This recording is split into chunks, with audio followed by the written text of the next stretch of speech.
say you're on the run to the other side, my love. You say you wanna try, but you never do.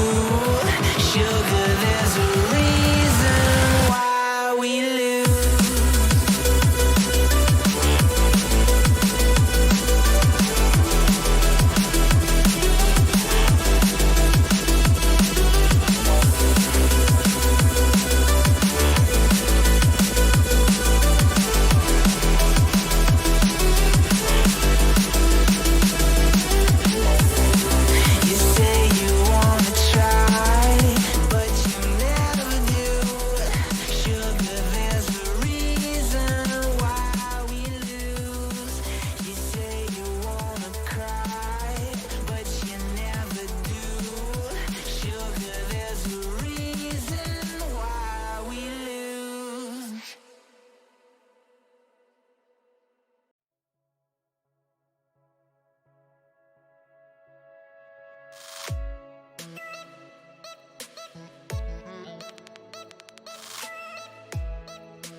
in the sky, gazing far into the night. I raise my hand to the fire, but it's no use, 'cause you can't stop it from shining through. It's true, baby, let the light shine through. If you believe it's true, baby, won't you let the light shine through for you, for you, for you, for you, for you, for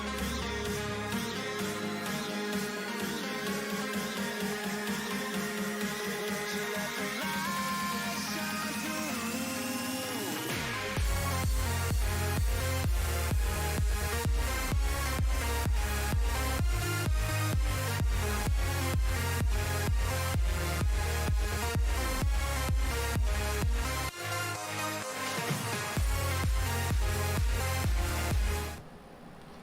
Hello, everyone, and welcome to the stream. We're getting ready to jump right into the vision. And, well, for episode 1, I got my man here, Mayhem. Thank you so much for joining me today, Mayhem. How you doing? Good, brother. How are you? I'm chilling. I'm good. We've been vibing for a bit, just talking, having a good time. So I think we're in for a real treat here today. So for anyone that does not know Mayhem, and if you're just tuning in here, well, this guy played on Toronto Ultra this entire year, was one of the mans, obviously contributing a lot for as far as information, coaching, things like this, for as far as the background, and led to, I imagine, probably some of their success that they found at the end of the year. And before that, grinding it out. We went way back when we used to play way back in Black Ops 2, and we're going to get into all of that today. So thank you guys so much for joining us, and I hope you guys are ready, relaxed, got your popcorn, got whatever you need to come in, because we're going to have a long ride here. It's going to be a good time. So, man, let's start from the very start, man. Let's go all the way back, and this might be really difficult because this is like 8 years ago or something like that.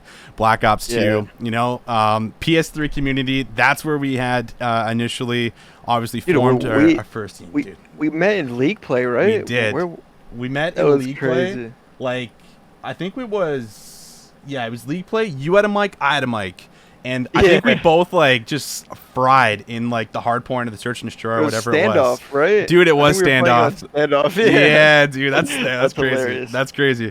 And yeah, I think it was just one of us asked the other, let's just go squad up and let's stop playing with all these randoms on our team that are costing us all that important LP back in the day, because that's what we were playing for. That meant a lot back then. So that's where it kind of all started for us. And I guess we can kind of start with there and start to dive into that. So when you had first started competing, was that something you had envisioned, getting yourself to the point where you're a professional Call of Duty player, or was it more of I'm just gonna play, this is fun, I'm just vibing out? Nah, so I got into COD through my school friends. He put me on GB and stuff like that, and how you were able to compete. And I was like, wait, what? You could compete in playing video games, make money out of it. I was like, okay, that sounds dope, Yeah.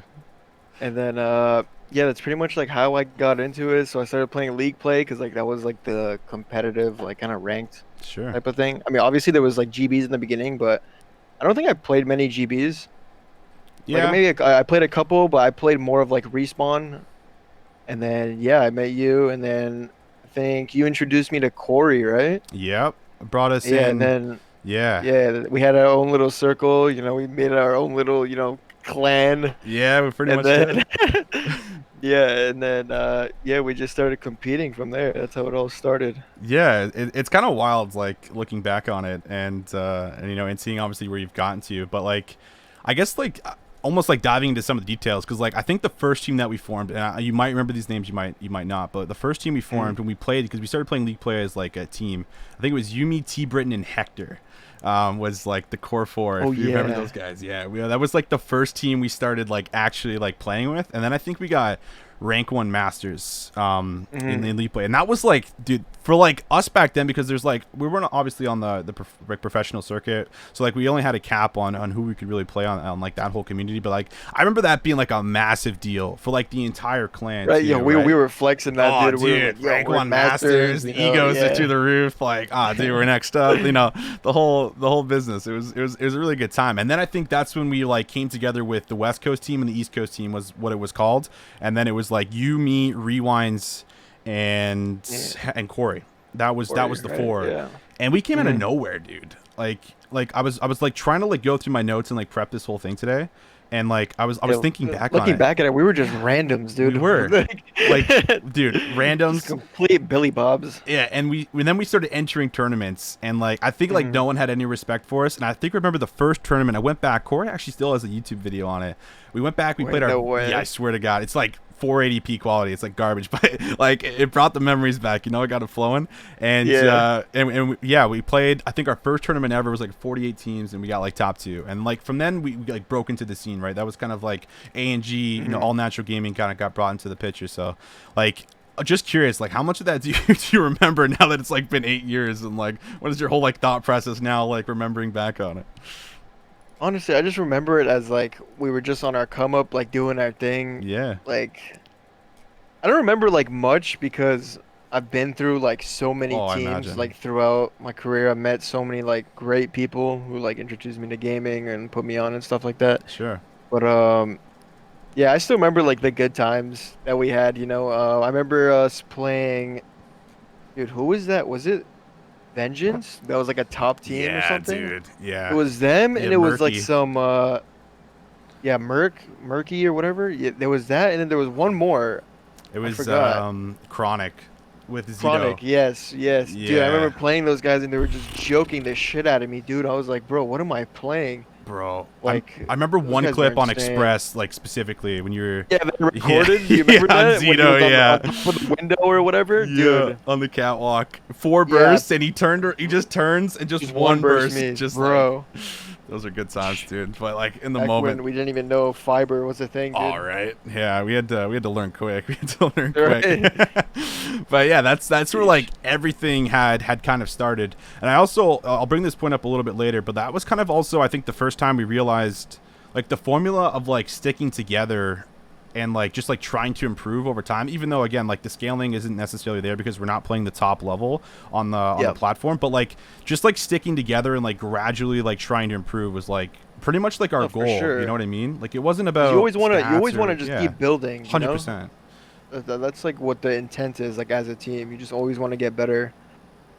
Yeah, I think that was like one of the big factors, which, you know, looking back, we were what, like 13 years old. So like to have that kind of a mindset at that age for like everyone too, like it wasn't just like it was one of us like keeping us in check. Like everyone was like, if we lost, we handled it pretty well for the most part. I think like it's like, okay, let's like, you know, like Just roast Corey. Yeah.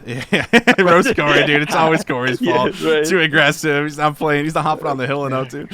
Right. That's West Coast, man. Get Yeah, some kills, dude. man. Yeah, come on, dude. You gotta step it up here, Corey. But yeah, no, it was a really good time. There's a lot of really fun moments that kind of stemmed from all that.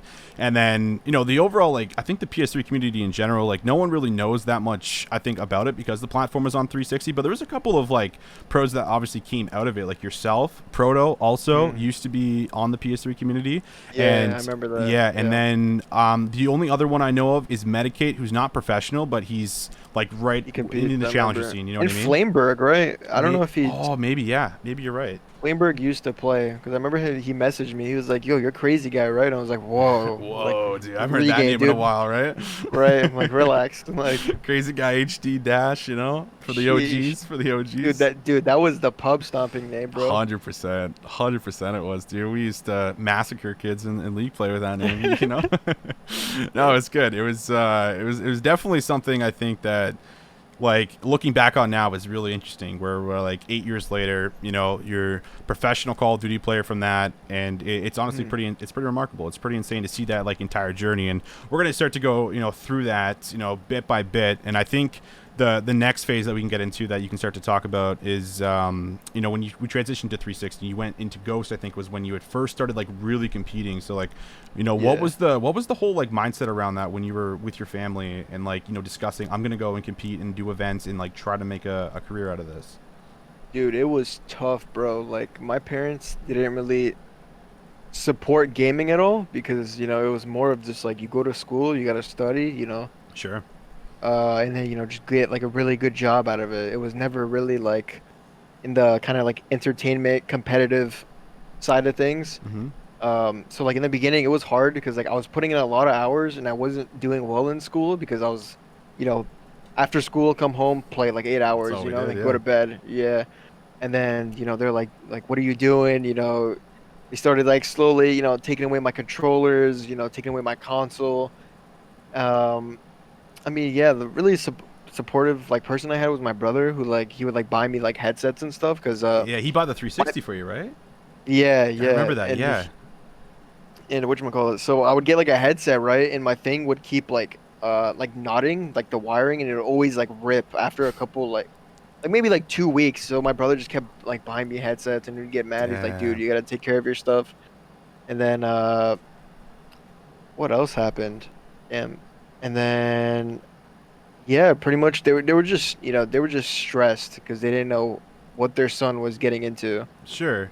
Well, And then yeah. it was like a weird time for esports too. I think then, right, where it's like no Yeah, one it was really a lot understands smaller. it. No one knew. Yeah. Yeah, especially in Canada. I feel like 100%. esports, like people in my high school, bro, they didn't even know what esports was. They were Mm-hmm. like, "What? Like, you could play video games? Like, what do you mean? What is this? You know?" So it was like, yeah, it was just new. That's pretty much all I can say, really. It wasn't known. Yeah, it was actually really interesting because like this actually just like brought up a thought too because I remember there was like a specific time right before you transitioned to 360 where you were having like crazy internet problems with Rogers, I think it was. Oh, And dude, yeah, I was dude, getting yeah, throttled, I'm bringing bro. us Oh back down a my rough patch right here, God. but I remember like Jeez. specifically like I actually think that was almost a quitting moment where it was so Yeah, bad I we I couldn't practice. actually I'm pretty sure I quit for the summer. I quit multiple times. I quit maybe like 2 to 3 times. One of Mm-hmm. them was like kind of forced, and then the other two was just like, dude, like my internet, like I can't hang. Like I don't know what to do. Yeah. Router's just throttling me. I lived in like an apartment, and I was playing on like wireless. Right. So then I It's had to like inconsistent. yeah, so I had to play in my I had to play in my living room so I could play wired. And remember when we were on Skype, you could just hear like the police cars. You could hear like Yeah. bro, I was on like the 28th floor and you could hear like the police cars, the ambulances, everything, all the sirens. Yeah. You're just like, dude, like where do you live? In the hood? Like what's going on? I do And remember that. then I remember in Ghost, I went to my first local, and dude, I had to play fucking formal my first local. It Oh, you was play a Phase phase. Black, right? Yeah, I played Phase Black, and Yeah. I was actually frying, by the way. I was frying with no scuff, no beaver. I was just playing just no claw, just straight up normal. I was jumping with X. Um, Oh yeah, we used to do that. I yeah, dude, remember that, dude. holy, Off the cause like, thumb, off the joystick. yeah, cause bro, we didn't have funds for for the Nope. controllers. Like, you're like, dude, I'm not paying like 150 to 200 for a controller, you know? Yeah. So, sheesh. And then yeah, I was just mind blown. I was just, I'm just walking up. I see formal across me. I'm like, oh, okay, that's pretty Yeah, cool. that's great. I couldn't get a nice warm up in. And then, I remember even like three piecing up, and then that's where like Corey Red Train came from. Because I think what was it, dude? It was either an S&D or respawn. He was like in the Red Train of Freight, and he got like absolutely world starred when I said Oh, like a by call out. Saints or something, right? Wasn't Yeah, it? yeah. I was like, dude, he's coming out of the red door, coming out of the red door, and then boom, he just got world start, and I was like, oh my god. And then, from there, like we remember like that red train moment. That was hilarious. Oh, dude, yeah. There was like that was like an interesting period because yeah, you went to your first local. You definitely pop off. I think you made a point, and I feel Yeah, I like you played have to really do that, right? well. You have to do that almost like the first time you go to land because like there's whole stigma in the Call of Duty scene. It's like if you can't do it on, you know what I mean. If you can't do it on land, it doesn't matter. So like when you have that finally Yeah, first attempt where you go and you do show up, it's a really big deal because it's like okay, this guy's not an online player, which has been thrown yeah. around obviously forever. So kind of jump it back to your parents and like not knowing esports, not being really able to accept it because there's no real career path for it or anything that's like easy to follow per se. Yeah. When was the moment I think that they started to realize okay, like we understand what you're doing and like we kind of support it almost now. It started, I think, off the Toronto locals when they saw that I started making money. Right. We were like, okay, wow, like maybe this kid's actually, this kid's good. Maybe Yeah. he should like keep playing. And they saw I was having fun, so they started getting like more supportive. Like I'm not gonna sit here and act like, they were fucking horrible. But Sure. like, they were supportive when they saw that I was finding success in it and that I was enjoying myself. So I think that's when it really changed. I mean, shout out to like all the Toronto locals that we had. like Cineplex, what was it? We Got Game and all those Yeah, guys. all Martin Ohms. All Martin Ohms played a Yeah. big factor in Oh that yeah. too, Oh right? yeah. Yeah, dude, that Yep. guy's Yep. For done sure. wonders The for. guy's a beast, dude. I Yeah, see him everywhere. yeah, dude. Shout out to that man. Absolutely, shout out Martin, dude. That guy's done some really exceptional things for a lot of the come up players. You know what I mean? Like even myself, Yeah. like he's done some wonders for putting me on like the Toronto Ultra stuff this year. So yeah, that people like that obviously is what plays a factor in it. Like overall being able to actually successfully do it, right? Because like if you don't have the Yep. locals or if you don't have the ability to go and compete, then you don't have How do you no grow? basis. Yeah, you have no basis to go Yeah. off of when you're trying to expand and network and move your way up the ladder. And I think that's when you started to also find people like Beezy, Holler, I think too, right? Like, and that's like the people you started the team with as you like slowly started to climb into like the future games as well. Once you had like dominating performances on the locals. Yeah. It was funny because I remember I'd follow Holler and this guy would just keep unfollowing me every like week, and I'm like, dude, what's wrong with you? Like people with like some egos and shit, bro. Because like I was like I said, like dude, I was a random because we came from PS3. Yeah, So like who really knew us? You know what I mean? that's So fair. it definitely took a long come up to kind of like get to where I'm at, but I mean it eventually paid off. I mean, it definitely did, right? You're sitting pretty. You made it to the top. I mean, I think the best accolade for sure is it's got to be the top 4 champs, which we Yeah. talked about. Obviously before coming on, I think a lot of people overlook like some really good placings, and when you don't have like that star player who has like 200K followers on Twitter, it almost doesn't feel like it's like totally accepted from like the overall COD community. But like that's got to be I Yeah. think like one of the biggest accolades or highlights so far through it, right? Oh, I agree. I mean, like we were predicted like top 32 Yeah, because the previous event we went to Miami, right? And it was if you lose, you're out, right? sure. So we were the first team there, and then I was playing on my console, and I legit could not control my shot, and I got world starred, and we were out of the tournament. So like everyone thought we were just bad, and just in general, like they dropped Frosty, so like I already had some hate going into that, Hmm. and then all of a sudden champs times comes, like we start teeing up, we start like playing together.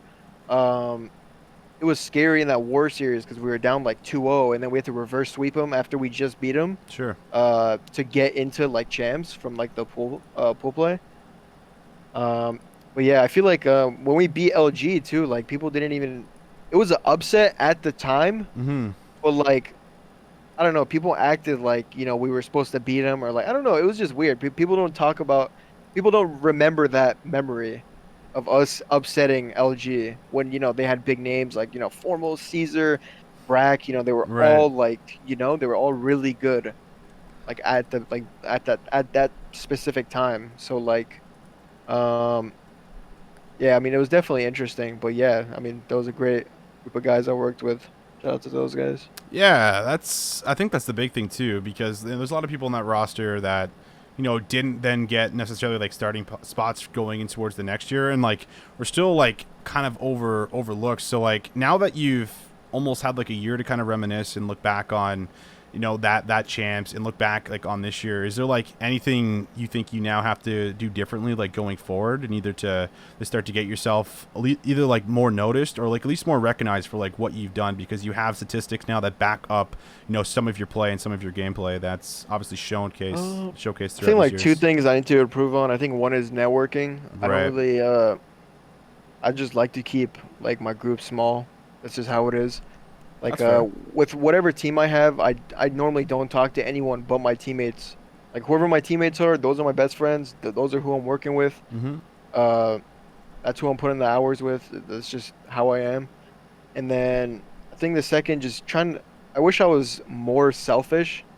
I feel like if I looked out more for myself and was more selfish, I could have been possibly in a better situation than what I'm in like now. Right. Um, and I feel like I could have had more success, but I mean, we'll see, right? Like time will tell. Hopefully, good things will happen. We'll see what happens. For sure. But Like, just to add on yeah, to go that ahead. quickly, like for like the selfish part, like do you feel like it's just simply like not taking like certain opportunities like that you've had the opportunity to like grab and reach out to, or is it more of just like I'm trying to like build with these players I'm currently with right now, so I'm not trying to be in some other team's DMs, you know what I mean? Like this is the squad I'm with, like Yeah, this is the squad I'm I feel focused like on. I maybe I should have taken more risks, Okay. and instead of playing it, too safe, if that makes sense. Sure. And just in general, the type of player I am, like whenever we're playing and stuff like that, I always look out for other people on like what they could fix and how we could like improve and get them Sure. right. And then I get more selfish towards uh like a week or two like before the actual event comes. That way I know what I'm doing. Like I just like to know what everyone else is doing. That way I can play comfortable rather than like focusing on myself. And then if we have a bad event, then I don't want to go and make up excuses saying how like, oh, we could have worked harder on this. I Mm. could have helped out more on this. I'd rather just have way more control on like everything and then focus on myself. That's just how I like to just like run things. Well, I feel like that's the good. I mean, that's like the perfect mindset to have. Like any other Call of Duty player, like listening to this right now, like would want to have that like on your team, right? Where it's just like we're focused on Yeah, us and like getting better and like trying to improve. So, I feel like it's sure. really interesting insight, especially from like an outside point of view who's always looking into these rosters and like trying to dissect, like who's doing what, what roles being played, like all these things Mm, that go into it, and like kind of coming to actually that point now, like the type of role player that you are, because like I feel like there was like really good feedback from Marky B in particular this year, and I saw it on Twitter, and I was like really surprised because like I know when we used to play, which was a really long time ago, you're always very very vocal after the games and like, okay, what we need to tweak, what needs to happen, what needs to change, all these things to like try and improve the game because that's always the goal. But like I was yeah. really really interested to hear that you were one of the most vocal players this entire year during scrims, even more vocal than the players that actually have or that are on the starting roster that are competing and that are watching VODs. Like you're the one that's talking the most. So like I feel like that's Yeah. really good insight. And like I was wondering if you could maybe just like expand on that in this whole year and how some of that played a factor in practice. I mean, I just think that's one of my main like specialties when it comes to that is just being able to critique in a way where people don't get offended, Sure. um, giving out like good ideas and making sure that people just agree with it, It's not like it's my way or the highway type thing. Mm-hmm. It's just like if you agree with it, that's cool. If you want to try something else, that's fine, you know? I just feel like that's pretty like underrated in COD because like if you want to grow as a team and get better, you want everyone's opinion and you never know. They could be right and you could be wrong. You're not Sure. always going to be 100% correct. But yeah, I mean like I knew like there's 10 players on a roster, only 5 can play. It's Mm-hmm. really hard. I always knew there was a chance that I could possibly just not play at all. So I felt like if that was the case, I'd make the best out of my opportunity and just try to make people like around me better and just try to give my advice on things and just see how it goes. Because like I don't want to be that guy where I'm just selfish and just holding out and hope other people, play like shit and just Mm-hmm. pray they lose type of thing. I would rather just have like the team success and franchise like succeed if like possible. It's so interesting to hear that because like there's obviously a lot of players that I think that don't have that mindset. Like Crim6 called out 70% of the community and was like, listen, 70% of you guys that are playing this game right now are just playing for stats and you're playing for your spot next year, which is kind of puts us in Yeah. that weird spot where, if you're not the superstar of the roster, then you're kind of in a situation where it's like, okay, I almost feel the need to pad the stats so that I get, the emails and I get the looks for next year. And it's Yeah, like get the player securing. cards. Yeah, Yeah, dude. It's like all that. securing a spot, Yeah. for the year that's coming up rather than like trying to play for the win. Like, this Hmm. entire culture like is obviously like, changed drastically, and it's very very weird I think for someone who's like just trying to play for the win but then gets Yeah. overlooked for the upcoming like franchise.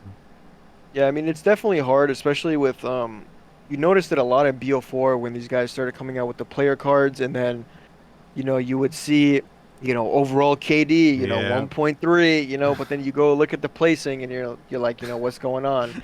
But at the same time, you can't put that all on a player. He could Sure. he could always be doing something right. And then people that are trying to play to win, sometimes they make bad plays too. So like I don't want That's to make fair. it seem like, all the people that are statistically playing well, like it's not always on them as well. Like they're not always kill whoring. It's not, like there's always a balance with that. Agreed. You can't just have it like one way. There's always just two sides of the story when it comes to that. But like, yeah, but just the community in general. Like if someone has like a bad map but they make a good play, I feel like that just doesn't matter. because they see the end scoreboard and they're like, holy shit, the guy had a point Yeah. nine. You know, like what are you doing on the map? You got to get more kills, but like, he made the game-winning play. Like for your teammates, they will notice that, but for like the public and stuff like that, they won't really notice that. Like the casual gamer, it's just kind of like, oh my God, you're holding this person back.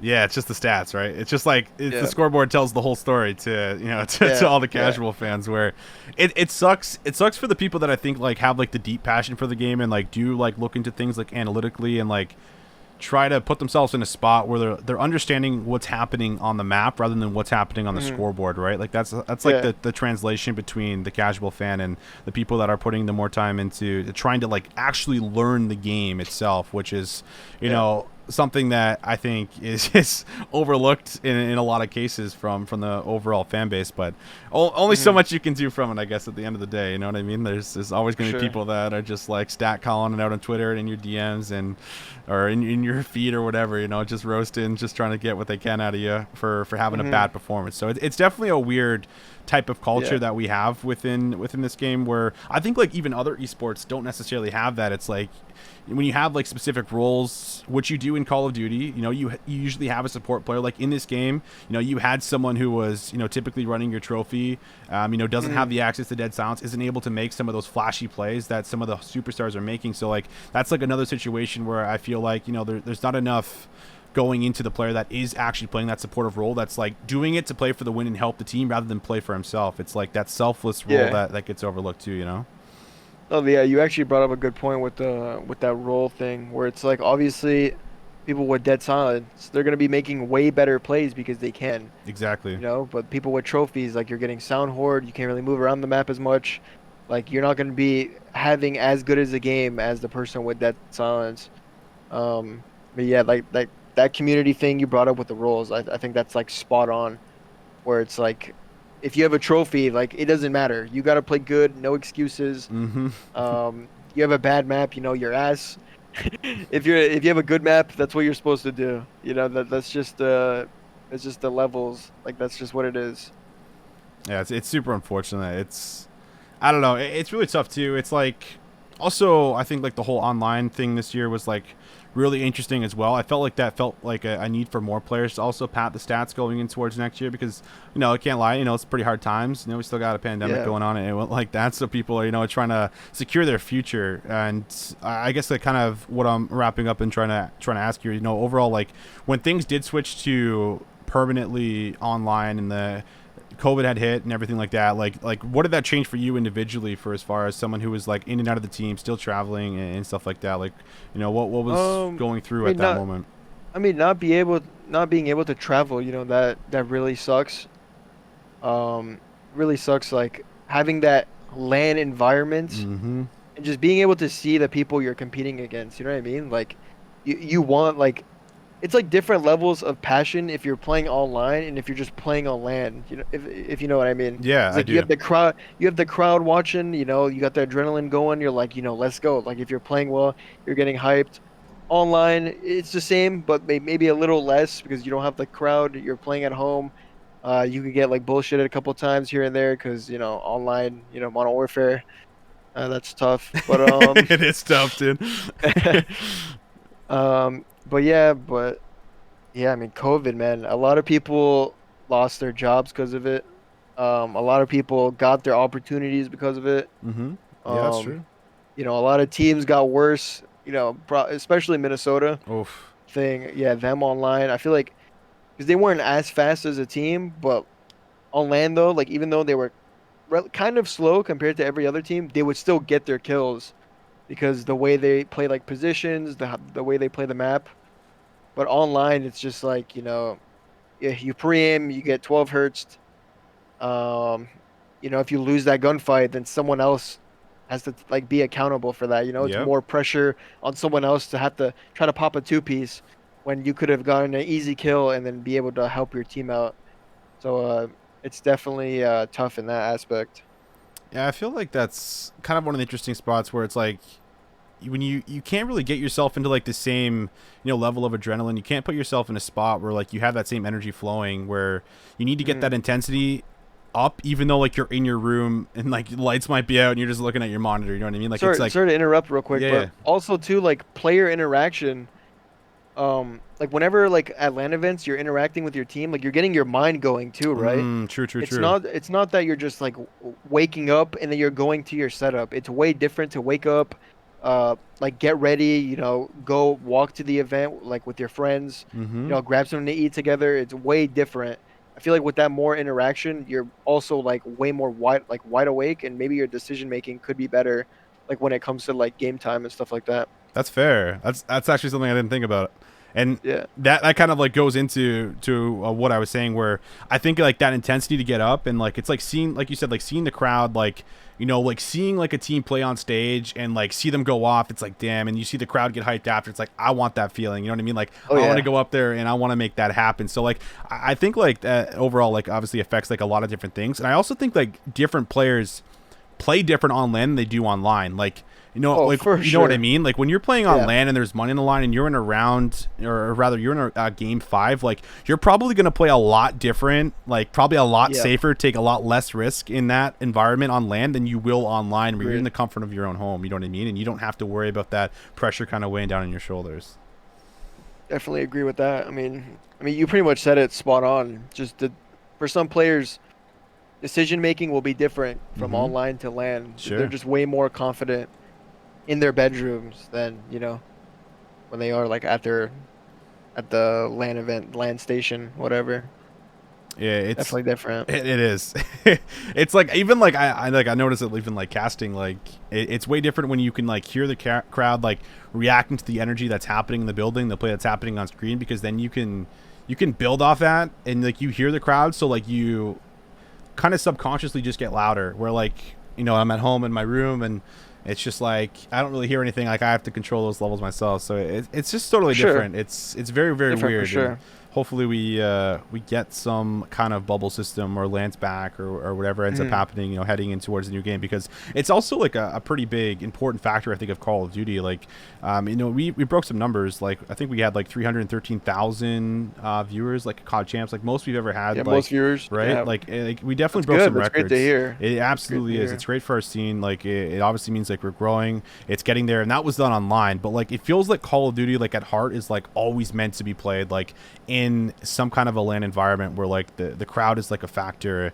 It Yeah. just brings it. You know what I mean? Like that life. I think it brings it to life like on stream. So it's Even for the fans yeah. too, it's good like being able to meet them and Yeah, interact with them, right? show them love, because they're the reason why you're able to do what you're doing. You know what I mean? Exactly. I feel like that's something that has to be like really important. You got to show love to the people that show love back. So I think that's shout one out of the to all big the factors. 100%, man. Yeah, that's the one thing I was actually really sad about, because like I've never gotten to go to like an actual like big big MLG LAN or anything like that, or like anything like Yeah. that. So when we were gonna have our homestand in like July or whatever it was, I was actually like so hyped. dude, to, that like, was about to be crazy. dude. You And I imagine? think especially in Canada too, it would have like more people would have noticed like esports, because I feel like in Canada Yeah, it's not the people same don't really level. know about, yeah, like compared to the US, people really don't know about gaming like that. They don't. Like they didn't know to like that competitive level. Mm-hmm. I feel like that would have definitely like grown the industry more for people in Canada. Yeah, that's actually a really interesting conversation, because when you do go to like ask anyone, or it's like when someone asks like what you do, like the majority of the people, Mm. I tell them I technically yell at video games for a living. It's like, you do what?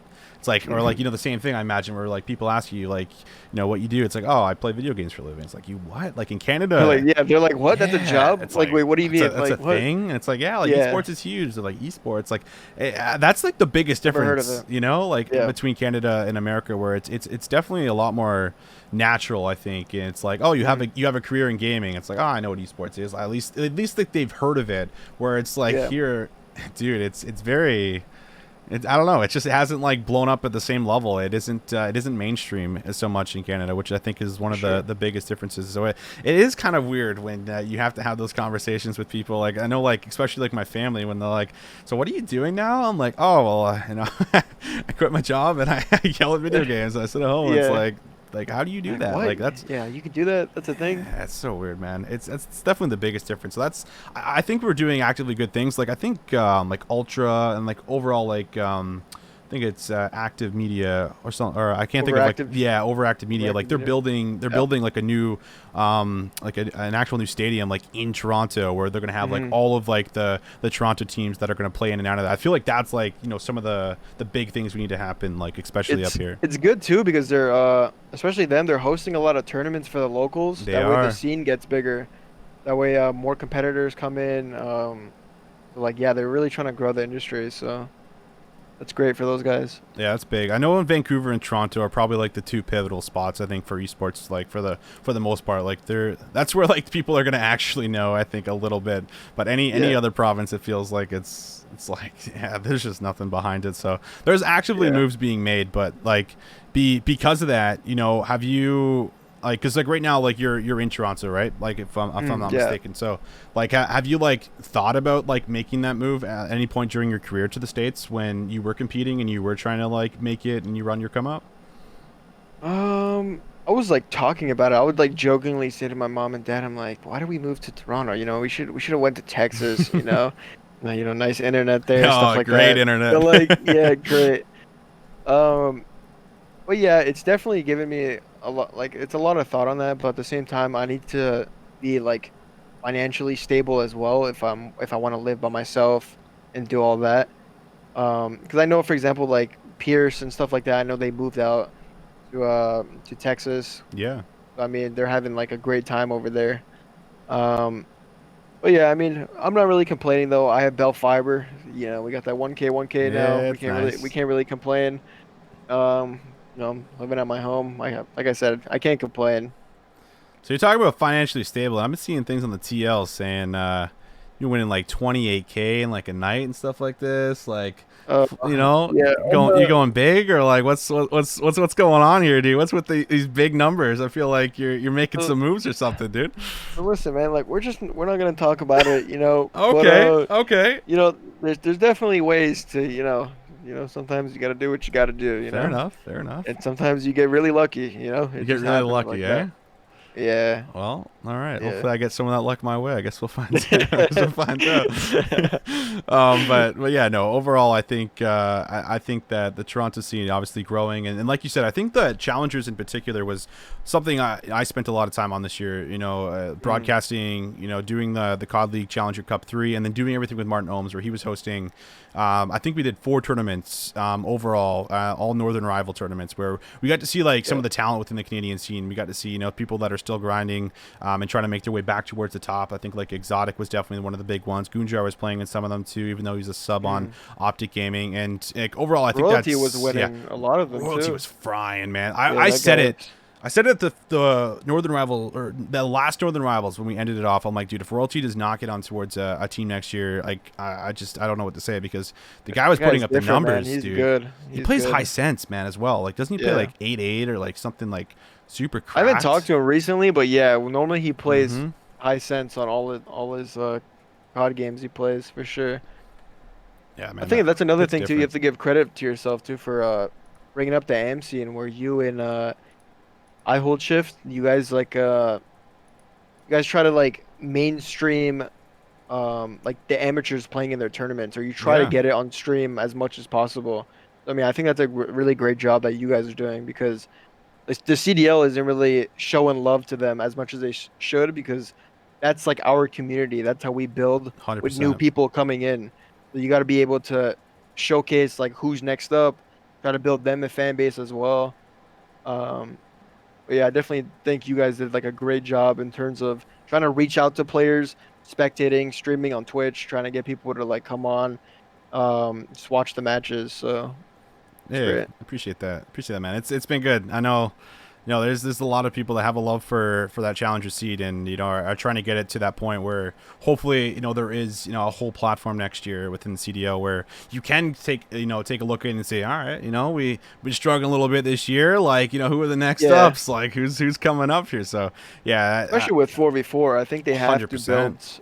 build up on streams for like amateurs and like maybe more tournaments, possibly more prize pool. Hmm. I mean, but we'll see what happens. We'll see, honestly. Yeah, I feel like there's people like Jack Felling, I think, is one of the big ones that's dictating a lot over what's happening, I think, next year. So hopefully a lot of that comes together because that's a big factor now. That kind of almost fits perfectly into something that's going to get at some point. So there's a lot happening behind the scenes right now, and we discussed, there's obviously some things you're not going to be able to talk about and go into, but overall coming in towards next year, if there was a chance of you having to play in challengers, that's something you're absolutely going to do and like continue to compete. And I imagine in a way it might also feel good to just at least play the game at a competitive level again too, right? Oh, yeah, definitely. I really want to get back to competing after not really being able to compete for like a year. Just having that drive, just being motivated every day to get on, get better, try to like accomplish something. Yeah. That's something I just want to do. But yeah, I think like future wise, I definitely want to like go into like player development and try to like help people try to get better. I think that's like one thing that I'm really, really good at. But I mean, for now though, I still want to just be a player, get back into the groove of things. I want to win, I want to try to win, like I got that taste of like fourth. It sucks. But I mean, like still, I was moving up. I thought I was doing well, and then, it just sucks how MW turned out, and then like 4v4. Now I'm back in the pit. It's a tough journey, but it is what it is. We just keep our head up, keep going. Yeah. Absolutely. All right. We talked about it a bit as well, but like 4v4, overall like thoughts with the league switching back after franchising like 1 year, I think was a little bit unexpected, but it seems like the CDL owners knew about this like way long ago before it was ever released to the public. So like, what's your overall thoughts going back to where you would essentially started, which was in 4v4? I mean, a lot of people say that it should have never went 5v5, but I didn't mind it because it gave people more opportunities. But at the same time, I'm not mad that it went back to 4v4. I'm just mad how the teams didn't expand. So it's like you're basically just kicking more pros like, out of the scene, and it's like, I don't know. Like, to think about it, it's just really fucked, you know what I mean? Like there was that one picture or whatever where it showed all the free agents. And like, bro, you have like 4 to 5 rows of just like maybe like 15 players on each row, 20 players, and that's just like that's sick to just see. Like, it sucks. It's sickening. Like, I don't know. I feel like something like that like shouldn't be allowed to happen. But I think COVID, you're right. With COVID, probably a lot of franchises losing out a lot of money. But yeah, I mean, we'll see. We'll see what happens, man. Yeah, it's really weird. I mean, like as like a Call of Duty fan at heart, like I think like I'm kind of happy to see things go back to 4v4 because I like the way the game plays in 4v4. I feel like individually talented players get to stand out more because they have the ability to be able to like do more on the map. Yeah, you know what I mean? Like I feel like that's something that all the fans that joined this year or in Black Ops 4 are now going to get a little taste of. It's like, oh man, this is what it used to be like. You know what I mean? Like I think of like immediately when I think of people taking over, I think of like Scumpy in like Black Ops 2 or like Aches in Black Ops 2 where they had the ability just to break kills by themselves and do some pretty exceptional things. So I think we'll get at least a taste of that, but it definitely is unfortunate. I think still surprising where like we franchised the 5v5 and it's like, okay, Call of Duty now is officially franchised after 1 year. Yeah, and then we just 1 go year later. back. All right, we're converting guys. We're going back to 4v4. Rosters are also going to be a minimum of 5 players, and it's like, what? Definitely interesting. I mean, at least on the bright side, like with 4v4, I think that'll increase viewership because people will actually be able to understand our game more. Like, even though I feel like we get a lot of viewership because the games are fast paced, because people don't want to watch a slow paced game. I still think though, like with 4v4, more people will understand our game, and then maybe they'll bring in more like casual people that like watch the game and want to get into it, or the younger generations that are coming up that maybe want to get into esports. Yeah, I think that's the big thing is I think there were a lot of new fans this year, and if I was a new fan coming into Modern Warfare, I'd be like, dude, yeah, there's a lot happening, but like I don't really know what any of it means. So dude, you would see the spawns and you're like, does that make sense? Like, are they supposed to spawn behind A when they have control of their C flag? Like, yeah, it's like I don't know what's happening, man.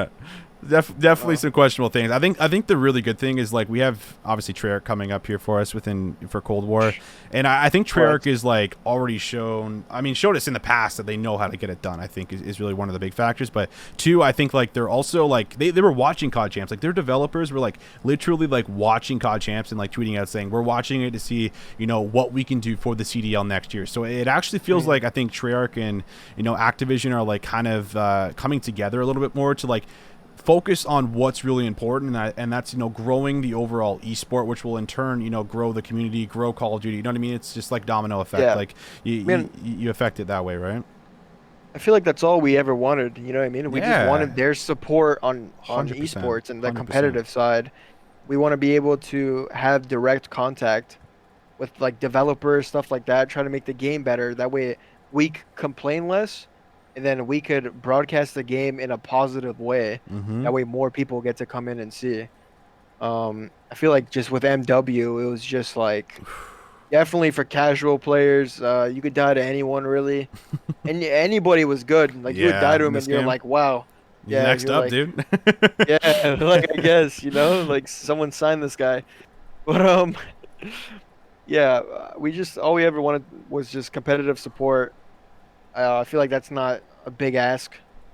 We just want to be able to have fun with the game that they came out with. Yeah, I think that's really the biggest thing. Like that's what really warms my heart. I think going in towards this next game, because this was like I think the first year where I really got to dedicate pretty much all my time into just like Modern Warfare and focusing on the esport, focusing on like the challenger scene, the professional scene, and doing like a lot of content overall around it. So like going now into a game where we have the backing of a developer is putting us in a really good spot, I think, to absolutely blow this out of the water.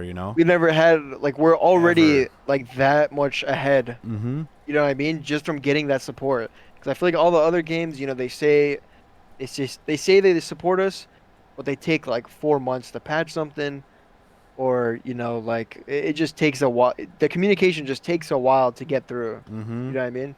But I feel like with this year, hopefully we have more direct contact. Things are done a little quicker. Yeah, like I don't want to sound like a like a needy person. You know what I mean? I just want to be able to enjoy a game in a competitive aspect. I don't know if that comes across as needy. I think that's just like, dude, I think we got a franchise now. It's like it's almost like it's like expectation, right? Yeah, like let's get our shit together. You know what I mean? Let's start rolling. Yeah, let's get something out of this. So. That segues into Cold War in general. You got to watch the reveal. I was pretty vocal on Twitter. I think that this game looked really fun. The colors, for me, Treyarch always kills it with the colors. Like I can actually see people on the map, dude. Like that's probably my favorite part. Bro, in MW, I had to play with the colorblind thing to see the name tags and stuff, right? And like overall, see people better. Yeah, see people better, to see the map better, because you actually had to play with a colorblind. What is it, colorblind assist? Yeah, I think it's colorblind assist. Yeah. Yeah, because when you play normal, like when you're playing Warzone, for example, you're like, dude, like where is this guy? Yeah, it's all looks being able to change the color. Yeah, I feel like the game also, the new game Cold War, it looks like Black Ops 1 kind of. Yeah, I got that vibe. I didn't get to play like Black Ops 1 much, or pretty much like at all really, except for like zombies. But like it definitely looks like it's going to be a really good game, especially with a lot of the gameplay I saw, a lot of the clips people were posting, even like public matches. I feel like public matches with like the chopper gunner and stuff like that. Dude. I feel like that looks sick. Yeah, you don't get like the spawn, like like in previous games, like you won't like pop up as like a red dot protection. Or whatever. Yeah, that's it. That's it. Spawn dude, protection. That was so annoying. As soon as they spawn, dude, you just hammer it down with it. That's how it should be. The guy just pulls out an RPG. You're shooting him for like 10 seconds. He shoots your shit down. You're like, man, come on. It's like, wow, I'm glad I worked hard for that 12 kill streak. Now, like, yeah, it's a waste. Sure. So like that was one of the big things. The movement, I think, is really something that's caught the community by a surprise, because Scumpy were worried about it. Yeah, people were worried about it. Scumpy said like it's pretty much the exact same thing as MW, where you're still doing the circle X to be able to come out of your movement fast. So the Treyarch, I think, went out to say that they're looking at patching it. Yeah, so like I was just curious, like your initial thoughts on like the actual movement kind of being similar to Modern Warfare heading in towards this game. Was that like something like that was alarming, or were you like, it might be balanced, it should be okay? I mean, I don't mind sliding. Sure. Because at the end of the day, everyone could do the movement, right? But don't get me wrong, people abuse it a lot, and it's annoying. Yeah, especially in Modern I feel like Warfare. I feel like there should be movement, but in a way where you can't use it in gunfights. Like, you know what I mean? It's just to get to certain areas a little quicker. Hmm. That way it's not like it doesn't take like 20 seconds to get somewhere, you know? Like I don't mind movement to get to places, but just not in gunfights as much. I'd rather just have a straight up just gunfight. I think that's a fair point. Like, I think my overall like favorite time being in gunfights was probably like Black Ops 2 or World War 2. But like they missed Mhm. that little element of, all right, like once you go forward down and you spawn it across the map, it's like, all right, we might have one good hit left, you know, Yeah, and before then we we have gotta to rotate. rotate. Yeah, so like, you know Yeah. what I mean. So like, I definitely hear you there. Where it's kind of one of those Just spots where like it's nice to be implemented in towards the game so that you can still have that fast pace, but it doesn't result in you slide canceling around a corner to have a camera angle on someone and get the jump on yeah, them, right? exactly. Exactly. You need that balance. You That do. balance of not too slow but not too fast. You know, you just need a nice fluent game Hmm. that people like enjoy watching. I think like with World War II though, like don't get me wrong, like I guess it was a okay COD, but like I think it was just really like pretty slow paced kind of.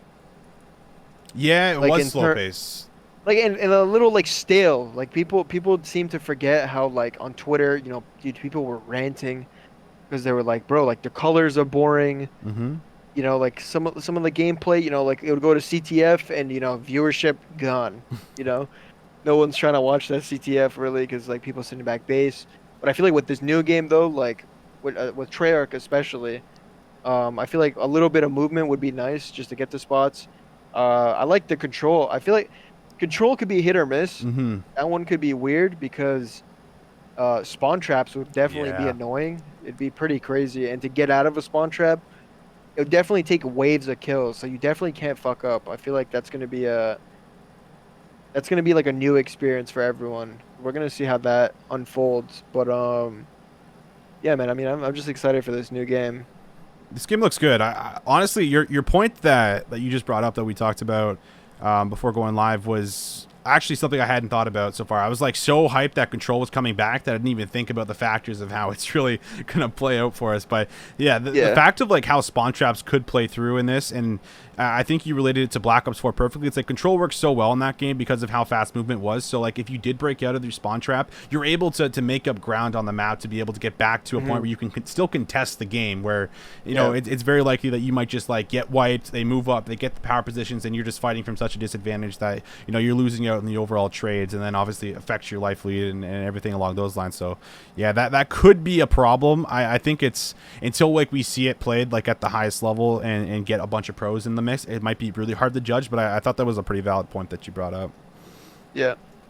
For And sure. now, Cold War coming through for us. It's Treyarch game. Mayhem goes absolutely nuts in Treyarch games, right? This is Yeah. this is I feel like your bread and butter, right? Like Black Ops 2, nasty. Black Ops 3, nasty. Black Ops 4, nasty. Now we go to another Yeah. Treyarch game, you know what I mean? So like are we getting some of that Black Ops 4 Mayhem coming back I here? mean, Most damage I mean, every single game, like bro, like, if I'm having fun with a video game, I'll be way better than playing something and not enjoying it. sure. Like when it comes to Treyarch, the game feels nice, colors always look nice. Mhm. Um, it's just Treyarch games are just fun. Like it's not like, don't get me wrong, sometimes I get tilted, Sure. but like that's every gamer, you know. But Absolutely. for the most part though, I'm having a fun time, like playing the game, scrimming the game. Like MW, dude, like holy shit, like that was just not it. Like it was, especially online. At least LAN, like for the first couple months, it was all right. Like when I was scrimming the main team, I was having a good time because at least you're getting bullet reg. You're not Mhm. the cameras aren't as bad. But like online, like holy, it's just different. Yeah, I've had so many people tell me that now that I'm like, I never got to play the game on land, so like I never had that type of experience. But It- just hearing that over and over and over again was like, wow, we were really just playing a different and watching a different game online. I feel like at And this point, right? I want to just I just want to add like one more thing too. It's like probably like a lot of the viewers they get like mad and upset because they're like, dude, you're playing video games for money, but it's like when you're going at such a high level and you're playing a game that like it's not making sense when you're playing, you know, it's Mhm. extremely frustrating.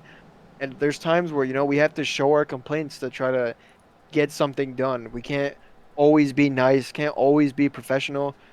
because sometimes we just need changes. Like we can't just have things going one way. Yeah. Yeah. So yeah, I feel like Shrek will hopefully fill that gap where like things will get fixed. Like we're not going to get like a an MP5 change like last weekend right before champs. dude. Like Yeah. come on. Like I actually like I think that was just like Infinity Ward's last little. We heard your Little bitching troll. all year long, and it's Yeah. like, oh, Like, by here's the another way, one. here's another one. Yeah, or they would like Yeah. also the big thing too, and you were obviously dissecting the game a lot with Toronto Ultra this year, so like they were literally hiding certain things like and not putting them in the patch notes. Like, you know what I mean? Yeah. You would just like play the game and you're like different patch, you're learning it, and you're like, wait, this is You different. find something else is broken. Yeah, you're like, what? And you're What's just going like, on what? here? Did they add this? Yeah. Like, you have no idea, and then you find out later. It's like, oh yeah, we just didn't add it to the patch notes, but yeah, it is confirmed and it's been updated to the playlist. And you're like, well, what, dude? Like, Even to this, even till this day, like in MW, sometimes the doors don't even open. yeah, the doors smokes. are glitched. Abizi, right? Abizi Yeah. had champs. Yeah. Couldn't open the door 5 times. I'm ramming it. I'm watching in the call. I'm like, what is happening right now on screen? And it's like Abizi can't get out the door because there's a smoke down, and that's a glitch. I didn't even know that was a thing up and towards that point. Like, Yeah, dude. I don't know if a lot of pros even did this too, but you could like lock the doors. Oh, Like, yeah. that way people couldn't get in. Like for example, like let's say like Hackney Hardpoint on what is it? On like on the Green Hill, you know what I mean? Oh yeah, but there's all the doors to get in. Yeah, every single Yeah, entrance yeah. has a door to get in. Yeah. Yeah, so if you're holding, right, and they have to like come from mid and like go into like tools to get into like the Green Hill, like you Yep. could literally close the door and just lay behind it and they can't open the fucking door. Like so that would make them jump up on the box and have to go like either The top other green, route. Yeah. yeah, or the other route, and it's just like, bro, what? I don't know if a lot of teams are not like abuse that with the locking doors. It but almost that's, felt like a G8 thing. It felt like. yeah, it could have know? been. Honestly, I have no clue. Yeah. 'cause, no, I didn't get to play it, but but yeah, I mean that's just a funny thing to just bring out. Yeah, it was like one of those things I don't think got officially GA'd, but was like you just don't do it because it's Like like if you scummy, like if you know? do it, like you're a loser. yeah, like you know, are. like, yeah, yeah. Like you can't be doing that shit. That was actually so wild. I am so happy the door mechanic is out of the game. Like I wish there was Yeah. still like to this day like an option to at least disable it, like in private Mm-hmm. match or something. You know what I mean? Because what were they thinking, man? Like creaking the door, like moving it open, like slamming I through mean, it. You know what I mean? Like search and destroy. You're trying to retake, just busting through the door. Well, I guess you know where he is. Like, Further, like on the defensive side for them though, it's like if the game wasn't 12 hertz, I feel like the door mechanic wouldn't be that like it's still bad, right? yeah, But like it's still, I don't think it's that bad No? in my opinion. I could, if it wasn't 12 hertz, because I feel like a lot of the times if you were to close the door, and someone sprints through the door, he has a better chance of killing you because he sees you first. right. But like I feel like if the game was like if it was better, it could have been all right. Don't get me wrong, it'd still be bad. Sure. But it wouldn't have been that big of a problem, I think.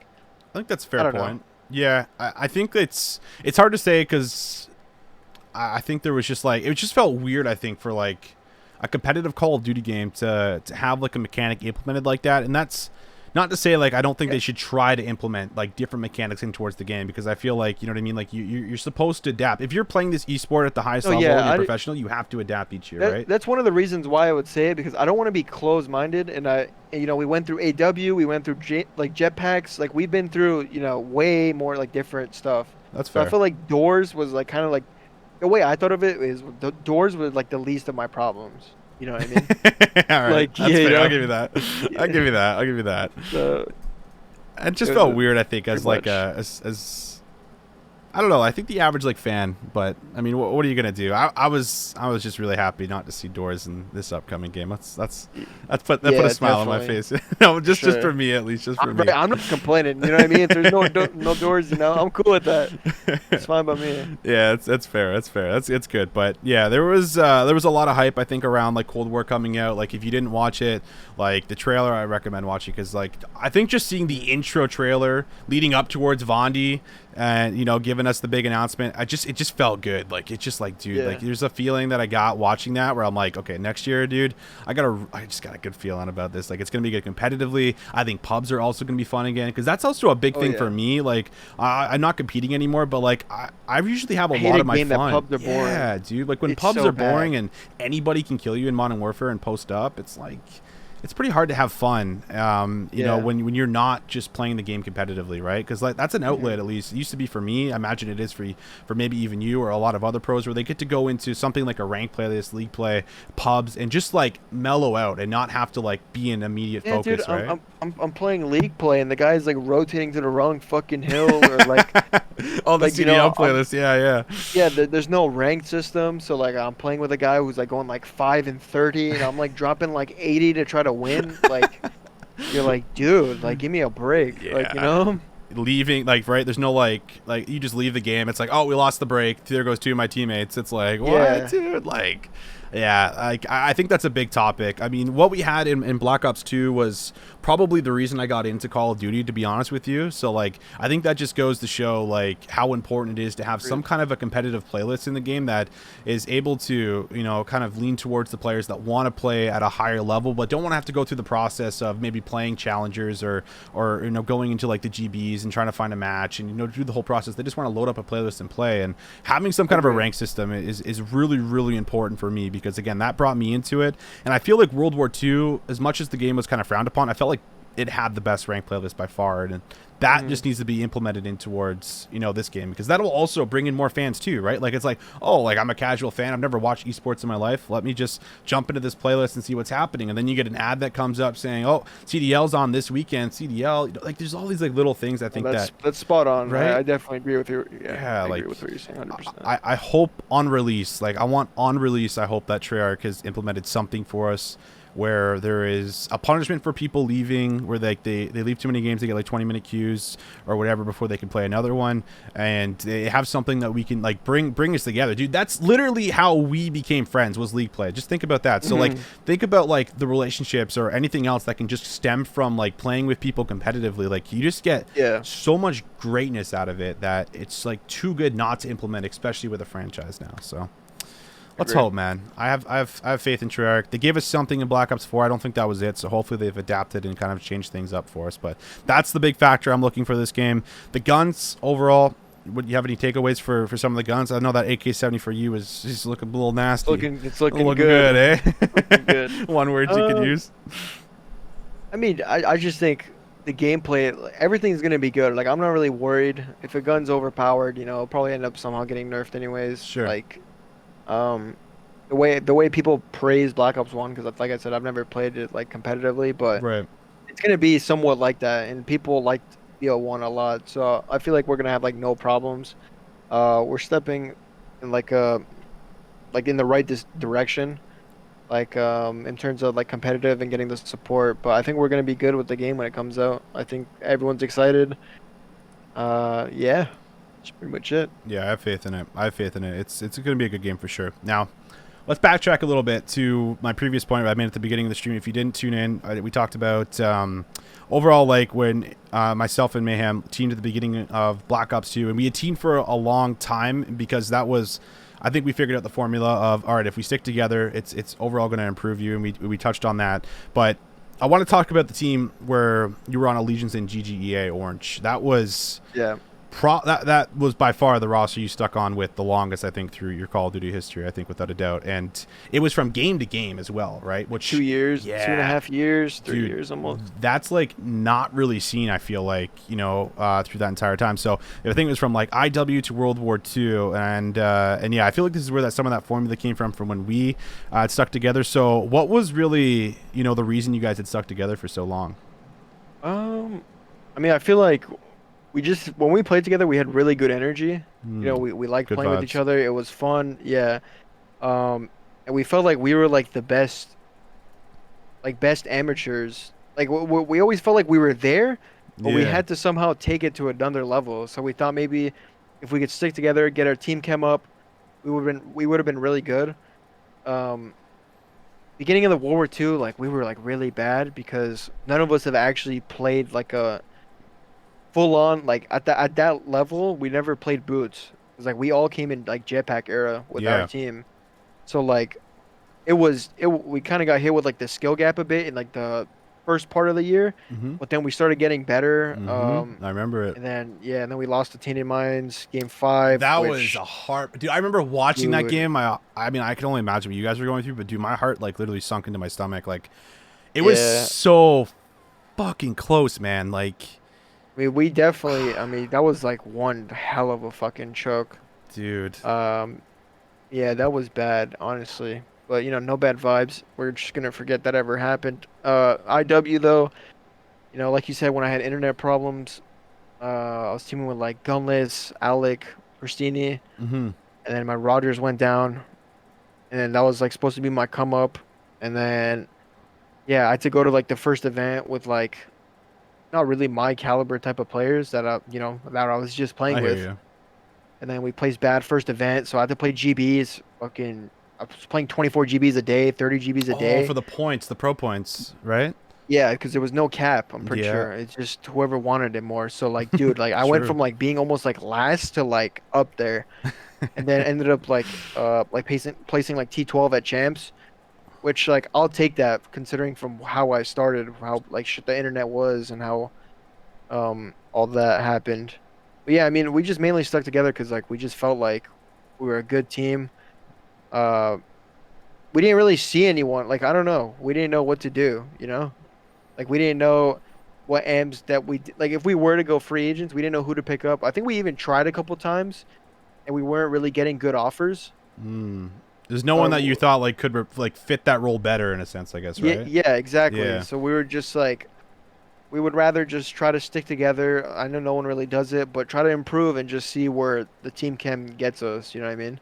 Yeah, I was happy to see Um, that. I was really happy to see you guys stick together for a long time, because yeah. like I don't know how much you watched the Challengers season like this year, but like people were obviously team hopping like every 2 days, like the whole year essentially, Oh yeah, for right? sure. And that's just like, dude, like you guys just aren't getting better. You guys are just like gambling each week, Mhm. you know? So And I thought another you thing guys cracked it. too, I feel like we were like, if you notice the time difference now, like now that it's franchising and all Yep. these AMs are like getting credit for like, winning or whatever, but we were getting roasted though because, we couldn't beat the pro teams, but we were literally number one when it came to AMs. But Mm-hmm. we would beat some pro teams. Yeah, I remember you guys beat Like maybe Envy not maybe IW, right? yeah, we gave Envy the worst placing ever. We gave him Mm-hmm. a T24. Yep. So there was definitely, and we were like beating like Optic and like 2Ks or whatever at their own facility. Because we were at the GGA boot camp, Right, and right. they were part of Optic, and I remember like this guy Krim, he was like, "Dude, Mayhem's literally like host fucking, or like he's literally a joke from Canada." And then I was like, "Dude, I'm literally beating you in your own facility right now. I'm in Texas with you, bro." Like, and then he didn't know what to say. Um, but yeah, that was funny. But yeah, man. I mean, we were just trying to get better. We were trying to do something that no one's really ever done, really, for like AMs. That's true. And yeah, You guys take the cake. No AM team ever, I think, in Call of Duty history has ever stuck together longer than you guys had, and it paid off. It paid off for some, right? Like you got yeah, your offer going in towards Black Ops 4. You made the best of it. You finished top 4 at champs, and to be like completely fair, I feel like whenever it comes to crunch time at champs, I feel like that's when you like perform your best. By the way, like yeah. which is a All my good best, stat to have, right? yeah, all my best placings have been like from champs, because I feel like whenever like the most pressure is on the line, I feel like I play better, Yeah. because the decisions I make, it's not based off of um like being nervous or anything. It's just what is the right play at the right time. I feel like for the most part, but yeah, I mean, when we were just beating all the AM teams, though, we were getting no credit. It was just like, oh, you guys suck. You guys can't beat Mm-hmm. pro teams. But like now, the time is just like, oh, oh, he's the one of the best AMs. Let's pick him up. I mean, I wish I was playing in this time now, where I was like a top AM, 18. Right. But yeah, it sucks. But it is what it is. It is what it is, and it's obviously still you still have like lots of time to prove yourself as well. Like Yeah, you're what like I think you're same age as me. You're 23, 22, 22, so you're younger than turning me, 23. right? So Yeah, like I feel like there's still like a lot of time. There's like this stigma in esports where it's like, oh man, once you hit like 25, 26, like Yeah, you that's gotta it, stop. that's it, man. Go to coaching, analytics. But I feel like Clay Yeah. now has been like the person who's like, listen, it's mindset over everything. He had, I think it was what, over 1,000 days without a win, and then he goes to 5v5 and he's the 5v5 lord. Like there's no debate, Yeah. right? So like I feel like that moment's like always there for you, and as long as you still have the I think the right mindset heading in towards each game, you're still able to compete for a very long time, because Clay's almost For sure. you know, like late 20s going into 30s, you know, very soon, and I think the guy's still got years in him, and he says that as well. So I think that things definitely look great for you, and you have the statistics to back it up. It's just like a matter of almost having to prove that again going in towards next year. But I feel like that hunger is a factor. It's like, okay, like I'm like Yeah, I the mean, underdog going into it, and I'm gonna prove them wrong again, right? Yeah. Like, I've pretty much been an underdog like my whole life. You know what I Sure. mean? Like when it comes to like gaming, uh, it's just like what it is. Especially since I haven't played for like a whole year. Like my fire is lit. I'm trying to play. Like Yeah. I'm trying to like talk smack. Like I'm trying to have some fun again. So For sure. we'll see what happens. I feel like it's gonna be good, man. It's Treyarch, it's Mayhem, it's coming together, dude. We'll be back. The glue's here. He's back. You heard it here first stream. It's gonna be good. I've been looking out for Mayhem heading towards next year, 100%, and we'll see what ends up happening for us. So, before we end up coming to a close here, we're gonna do a little segment called Rapid Fire, and I didn't tell you about this one because I wanted to make sure I saved it for a little surprise at the end. So, I'm gonna basically give you two things. Just for example, like I'm gonna give you two restaurants, and you're gonna tell me which one you prefer. So I'm gonna say like, McDonald's, Wendy's. You're gonna say Wendy's. So it'll be a list of different things. We're gonna go through it. It's gonna be fun. You gotta think fast. Don't think too hard on it. I want little rapid fire, quick answers, and we'll see where we get to at the end of this little segment here. So, jetpacks or boots on the ground? Jetpacks. Oh, I wasn't expecting that. Nike or Adidas? Nike. Respect. CTF or Control? Control, I guess. I don't know. Ooh, Depends on the game, dude. It depends on the game. Like you can't really, I don't know. That's fair. I mean, I think Control took the cake last year. It was a good game mode, man, without a doubt. Treyarch introduces the best game But modes. CTF was good in 4v4, so like it just really depends. Yeah, Like I don't know. agree. That one's a tough one. I don't know. That's fair. iOS or Android? iOS. Okay. TV shows or movies? TV shows. Word. Last one. MSMC or M4A1? Ooh. MSMC, man. You gotta go with the sub, bro. Dude, best sub of all time. Best sub of all time, bro. Have to. Yeah, bro. It just hit different. It was nice. Have Well, this is it's pretty much been an hour, Mayhem, and we've been talking. We've All right, had some good chats. It's been good. So just before I throw it away, any last things you want to get out there? Any shout outs before we close this one out, brother? Just want to say thank you for having me. I had a fun time. You know what I'm saying? Thank you for all the, Canadian fans, Toronto fans Hell that, yeah. supported us for a year through our ups and downs. Shout out to those guys. And let's all just hope that we get a good competitive Call of Duty for next year, Shout out to Treyarch. So let's see what happens. I like it. We'll see what happens. Make sure you guys go over to Mayhem's Twitter, Mayhem6, and Raptors in 7. Oh, remember. Raptors in 7 as Raptors well. in 7. Hell yeah, I like that. Let's go. His Can't Raps are forget taking about it. that. Let's get We got the shout outs out. Of course, myself, Visions here doing the Into the Vision podcast. This was episode number 1 with my man Mayhem, where we go way back and talk about everything. So if you're just tuning in, also we'll have the link on YouTube so you guys can go back and watch this all through. So thank you guys so much for tuning in. If you guys are still here, and that's going to do it for episode 1. I hope you guys keep holding it down. Take care.